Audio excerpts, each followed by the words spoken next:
without any further ado, I would like to introduce our very special guest tonight, who is a legend in the realm of commerce and the freedom movement, Mr. Winston Shrout. Hello, Winston. How you doing tonight? Hey, I'm doing pretty good. How about yourself? Really good. It's really exciting to have you with us because you are very, very knowledgeable on a lot of the problems that people are facing, and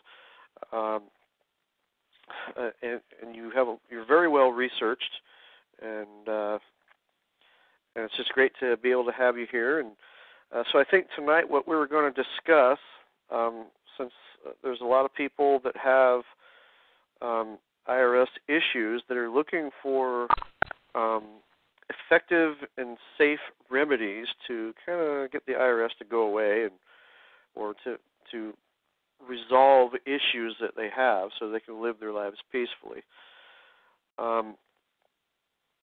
Did you have any kind of a prelude or script that you wanted to start off with?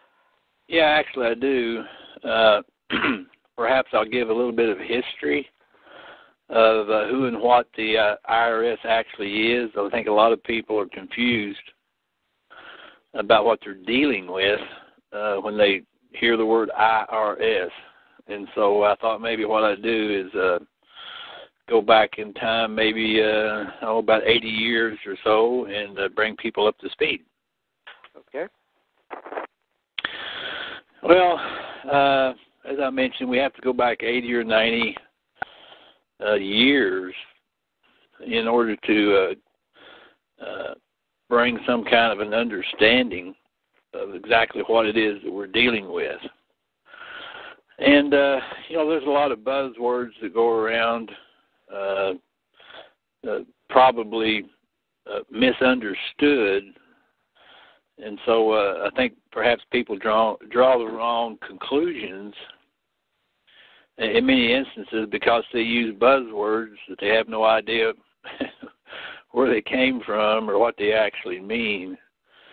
So I think it'd probably be a good review, historical review, so that people can perhaps get a grasp of exactly what it is we're dealing with here. So I'll go back maybe as far as the early 1900s. Okay.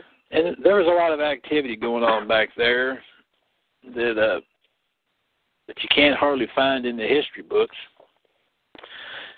But what it amounts to.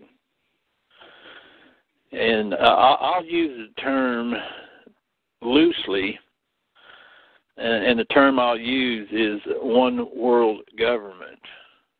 Now, before anybody jumps up and starts getting excited, let me explain that one world government has always been with us. And it's not a institution, it's not an organization, but it is, in fact, more or less the controlling powers on the planet. Many of whom perhaps are private individuals. Some of them may be families, and so forth. And people like to throw around the word Illuminati and all that kind of thing without really knowing what it is they're talking about. But for the longest time, the world controlling powers, those who actually control the gold, it goes back to the same old thing we say, he who controls the gold makes the rules. And so that's the way that it's been for actually centuries.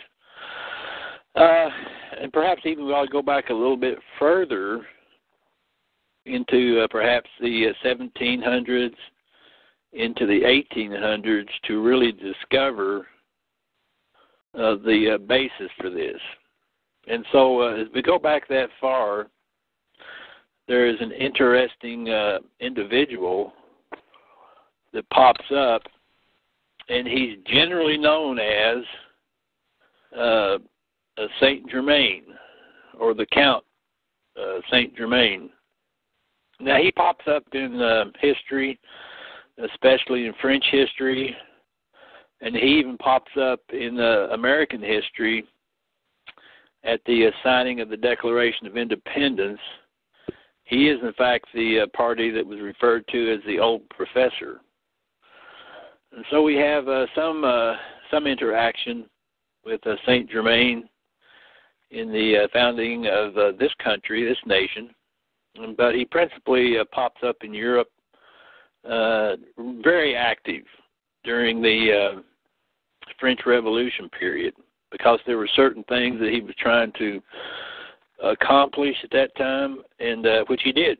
But in any event, during the period we're talking about here, the perhaps late 1700s into the early 1800s, he was making an effort to combine the assets of the royal families of Europe and Asia.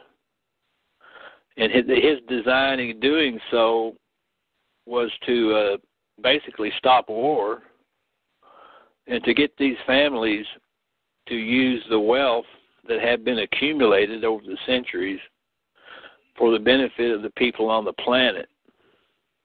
And he was successful in his mission and in his persuasion, because the ancient royal families and so forth decided to combine their wealth, and they commenced to intermarry and put their wealth into trusts. Now, this continued on down through the ages, and the intermarrying and so forth went on. It's kind of like a reverse family tree. And so certainly by the late part of the 1800s, this process had produced one man whom they had confidence in to administer the values that were contained in these trusts. He's loosely referred to as M1. In any event, M1, well, you can read a little bit of his history and so forth, but basically what had happened by certainly the early 1900s was that the wealth that had been accumulated, a good portion of it was actually taken into the Philippine Islands. And there it was hidden up in caves or whatever. I mean, I think everybody's heard the stories about all that. And it's an interesting story and so forth, and perfectly valid.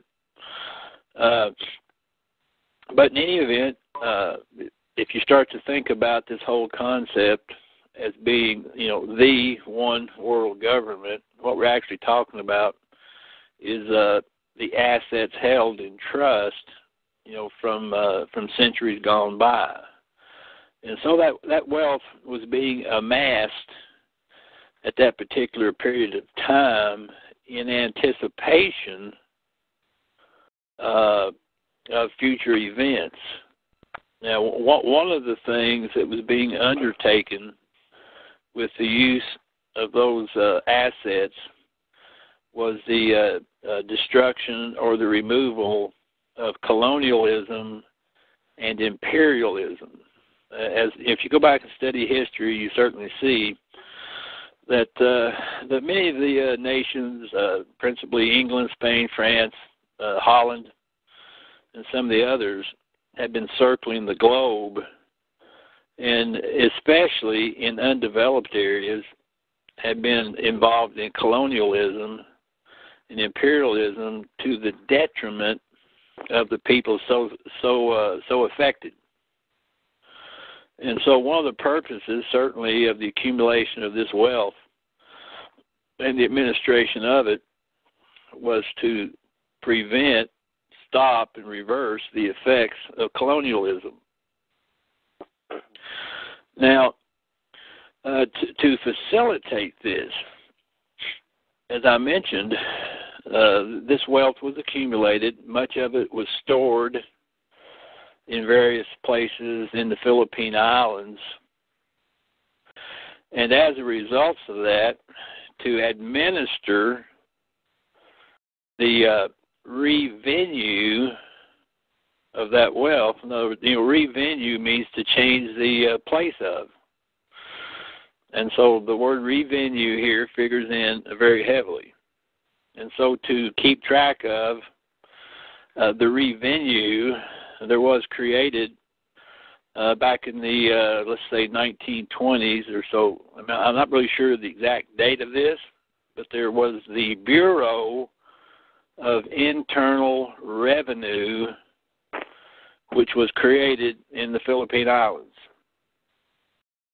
Now, what did happen in the 1930s, principally, I believe, in 34 and 35, was that the Bureau of Internal Revenue created and stored vast amounts of Federal Reserve notes. Now, these Federal Reserve notes were actually in the form of bonds, and they were in denominations of anywhere, the denominations were 100 million and 500 million bonds, complete with coupons. And some of the people probably listening to this call have maybe seen some of those facsimiles of some of those things, or maybe some of the people have actually seen some of them, themselves. But anyway, these were placed into boxes of certain values. Some of the boxes, which are referred to as the Treaty of Versailles boxes, actually have face value on the FRNs to be around $3 trillion. And the other Wells Fargo boxes are probably a whole lot less than that. But anyway, there were literally trillions upon trillions of Federal Reserve note/bonds that were created at that time for use in world commerce. A lot of people don't understand that the United States dollar is not a national currency. It's an international currency. The United States is probably the only country on the planet that does not have its own currency. And so what's called the U.S. dollar is actually international currency, and the basis for it is the FRNs that were created in I think 1935, and so that's the basis then for the Federal Reserve notes and things that are in use today as a world currency. So the whole basis then, when we start talking about internal revenue, is in fact the Bureau of Internal Revenue in Philippines, based upon the gold that was stockpiled there, again for the purpose of ridding the planet of colonialism. It was certainly in the interest of the Asian people, the African people, perhaps many of the South American countries, or certainly what we would call third world countries, that this colonialism should stop. Now, this was in anticipation of World War II. World War I and World War II were actually contrived wars. Anybody who studied World War I and World War II will certainly see that that those wars were not based upon moral principles; they were simply commercial wars.